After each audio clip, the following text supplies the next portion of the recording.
começar pela palestra do doutor Alexandre Jesus de Queiroz Santiago, que é promotor de justiça, titular da Promotoria de Justiça da Educação de Porto Velho, que vai tratar da atuação do Ministério Público Estadual na fiscalização das políticas educacionais no curso da pandemia.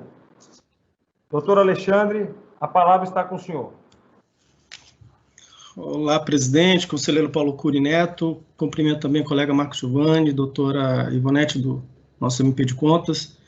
Quero cumprimentar também todos os prefeitos eleitos, os reeleitos, os secretários de educação aqui presentes, os futuros secretários que também estiverem presentes. É de extrema importância um evento como este, que faz parte, por assim dizer, de uma espécie de transição. É essencial para posicionar os prefeitos eleitos em relação a uma série de medidas que foram adotadas no ambiente do Gabinete de Atuação, Gabinete de Articulação, que é integrado pelo Tribunal de Contas, Ministério Público de Contas, Defensoria Pública, Tribunal de Justiça, bem quanto outras entidades aí relevantes do nosso Estado com atuação na questão educacional. Eu sou promotor de Justiça da Educação com atribuições em Porto Velho. Me permitam fazer uma breve explicação aí para aos novos prefeitos que estão chegando e os secretários também. O Ministério Público, na pasta da educação, tem uma estrutura especializada em Porto Velho. O mesmo não ocorre em outras comarcas do Estado, onde nós temos promotores que atuam na educação, mas também acumulando outras funções especializadas. As comarcas de primeira, naturalmente, o único promotor presente reúne aí todas as atribuições, incluídas a tutela da educação, ou seja, em todas as comarcas do Estado, nós temos um promotor atuando nesta questão, sendo que em Porto Velho o promotor atua com exclusividade, apenas nas questões educacionais e de interesse dessa rede.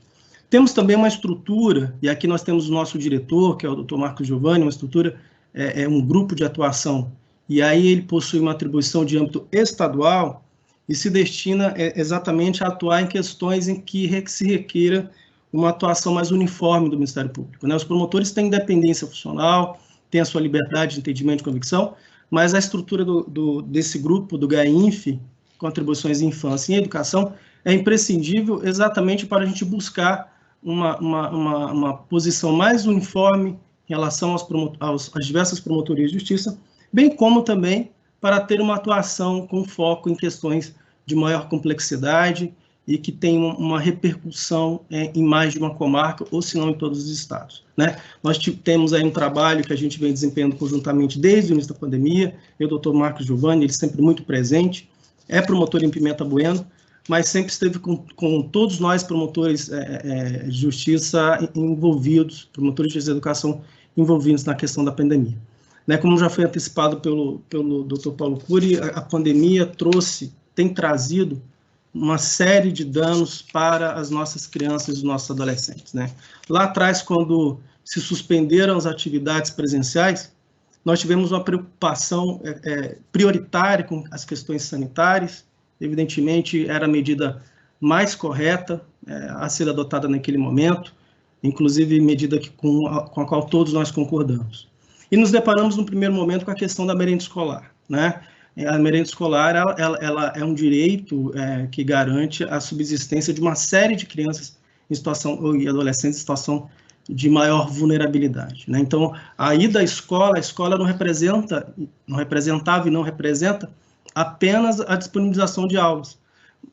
A escola também faz parte de uma rede de proteção social e uma rede de proteção, no caso, alimentar, inclusive. Então, naquele primeiro momento, o Ministério Público focou nessa questão, pedindo recomendações, orientações, no sentido de que a merenda escolar não poderia cessar. Numa segunda etapa, e foi uma discussão que eu vi lá atrás, devemos prosseguir, devemos disponibilizar as atividades não presenciais, essas atividades não presenciais, com ou sem uso de tecnologias de informação, serão válidas ou não serão válidas, e entrava-se em discussão a dificuldade de acesso de algumas famílias à tecnologia.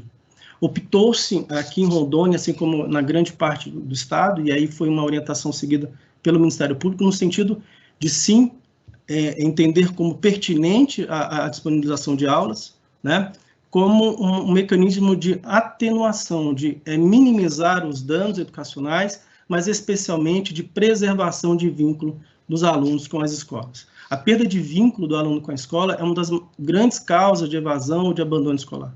Então, era essencial, mesmo sabendo que não tínhamos nem as secretarias, nem ninguém no Brasil estava preparado, nem no mundo estava preparado para uma pandemia. Mesmo sabendo das dificuldades de tecnologia, de acesso à tecnologia, tanto por parte das secretarias como por parte das próprias famílias, dos próprios alunos, a gente entendeu por bem incentivar e estimular para manutenção de vínculo e também para compreendendo que a gente não poderia simplesmente promover um apagão escolar, simplesmente em nome de uma pretensão de acesso universal, simplesmente promover uma negação universal e permitir que ninguém tivesse acesso. E as diversas secretarias tiveram, então, a disponibilização de atividades não presenciais, através de aulas, e também entrega de material impresso. O Ministério Público tem adotado, desde o início, e aqui me permito falar especificamente de mim e também do Dr. Marcos Giovanni, uma postura de diálogo aberto, sempre muito franco, buscando atuar de uma forma colaborativa com todo o debate que foi surgindo em torno da questão da pandemia. Né? A gente sabe que nós temos diversos mecanismos de atuação, mas sempre pautamos por evitar a judicialização, por compreender que um acirramento, um tensionamento entre os gestores e os órgãos de fiscalização em matéria educacional não era o ideal.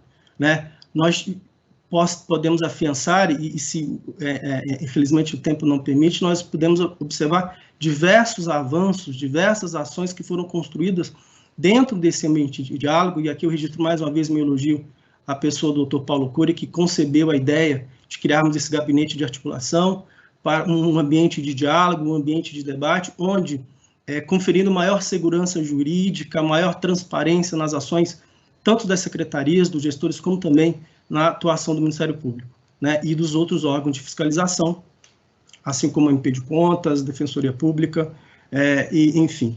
E nós expedimos, nesse período, recomendações, notas técnicas. Tenho certeza que os prefeitos eleitos receberão cópia de todos esses documentos. Eu, particularmente, pretendo me reunir com os prefeitos aqui da comarca de Porto Velho, que é Porto Velho, Itapuã e Candeias. Certamente o farão os colegas de outras comarcas. Que é muito importante, doutor Marcos, né, nós reencaminharmos esses documentos que nós expedimos, recomendações. Nós expedimos uma recomendação bastante criteriosa e responsável, assinada junto com o MP de Contas, acerca do retorno das aulas presenciais. É muito importante que os prefeitos compreendam a dimensão e dos danos causados por uma suspensão por tanto tempo de aula, né? Além da perda de vínculo, há estudos que demonstram um retrocesso no desenvolvimento de habilidades e cognitivo, né? A gente imaginar as crianças com necessidades especiais, todo esse tempo aí com dificuldade em um modelo educacional prejudicado.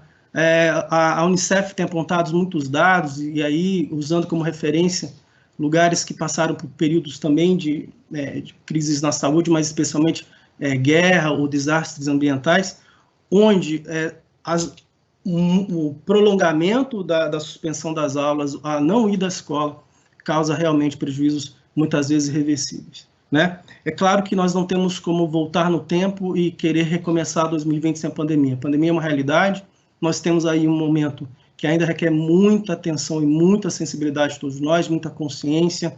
A gente vê aí os números retomando em vários lugares, mas nós não podemos descuidar das questões educacionais. Ter a sensibilidade de que, mais do que nunca, as atividades educacionais hoje são prioritárias. Nós estamos muito tempo adotando um modelo não presencial, que não é o ideal, é o que tínhamos, né?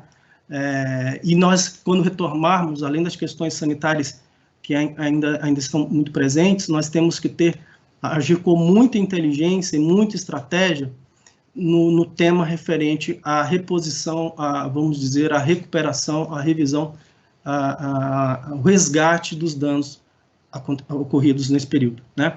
O colega Marcos Giovanni vai falar daqui a pouco sobre a questão da busca ativa escolar, é um ponto essencial em toda essa temática, porque a gente imaginar que, além do retrocesso cognitivo, retrocesso, a perda de algumas habilidades que vinham sendo desenvolvidas, a gente já tem relatos de crianças que desaprenderam a tabuada, por assim dizer, crianças que estavam no processo de letramento já perderam tudo isso. A gente já tem dados realmente educacionais no Brasil inteiro bastante preocupantes.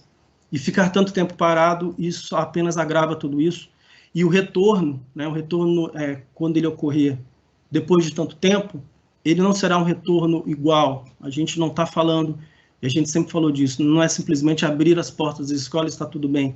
Precisamos ter acolhimento dos profissionais, nós precisamos fazer avaliações diagnósticas e entender a dimensão dos danos em cada situação, em cada escola. As escolas, algumas escolas a gente vê um aproveitamento mais elevado, outras escolas a gente vê um aproveitamento menor, e algumas escolas os professores tiveram mais desenvoltura em relação a essas novas metodologias, e outras escolas não.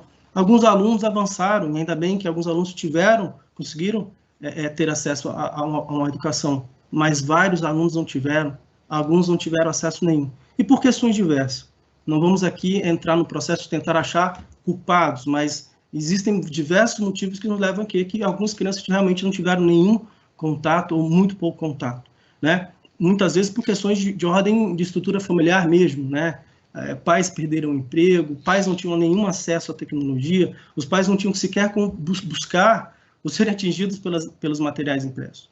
Então, os prefeitos que vão tomar posse, né, os prefeitos que vão para o segundo mandato, que vão tomar posse, terão um desafio muito grande nessa pasta, né? Eu digo que se nós tivermos esse último ano, o grande desafio o sanitário, sem dúvida alguma, nós ainda vamos entrar em 2021 com desafios na pasta da saúde, mas os maiores desafios serão, sem dúvida alguma, nas questões educacionais. Se nós queremos construir um país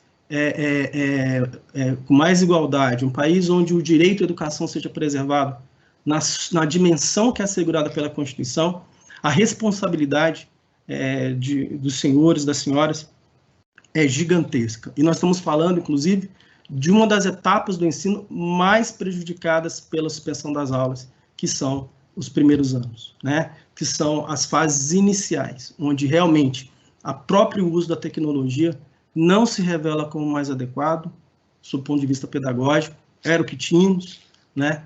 Mas, e como consequência, os prejuízos poderão ser ainda maiores, com certeza são maiores do que outras etapas de ensino, onde nós temos crianças maiores, adolescentes, jovens que possuem uma autonomia diferente e possuem uma capacidade melhor de lidar com essas novas questões. Conselheiro Paulo, eu não sei se eu ainda tenho muito tempo para falar. Opa, olha só a doutora Alessandra entrando, que coisa boa. Olá, boa tarde, doutor. Alexandre, na verdade já passou o tempo, mas como nós estamos com essa dificuldade aí de ingresso, fique à vontade para usar mais alguns minutos, mas quando concluir, já, por favor, passe a condução dos trabalhos para a doutora Alessandra, por favor. Perfeitamente. Eu vou já em fase de conclusão, né? Apenas saudando aqui a doutora Alessandra, seja bem-vinda, né? E reforçando esse espírito. E dizer que o Ministério Público de Rondônia, e aí sob a coordenação nesse esforço na matéria da pandemia do Marco Giovanni, né, tem mantido um espírito de diálogo com gestores e de construção de soluções, ouvindo todas as partes sempre, né? O que não impede, evidentemente, de questões pontuais serem resolvidas por uma série de outras ferramentas que o Ministério Público tem, funções como a de promover ação civil pública, enfim, inquérito civil, né? Mas a gente confia, né, que o caminho do debate, do diálogo tem sido melhor num momento tão excepcional como esse, né? Um grande abraço a todos, meus cumprimentos, passo a palavra aqui para a doutora Alessandra, e depois o doutor Marco Giovanni, né, que deve ser, ele vai falar. Um grande abraço a todos, obrigado.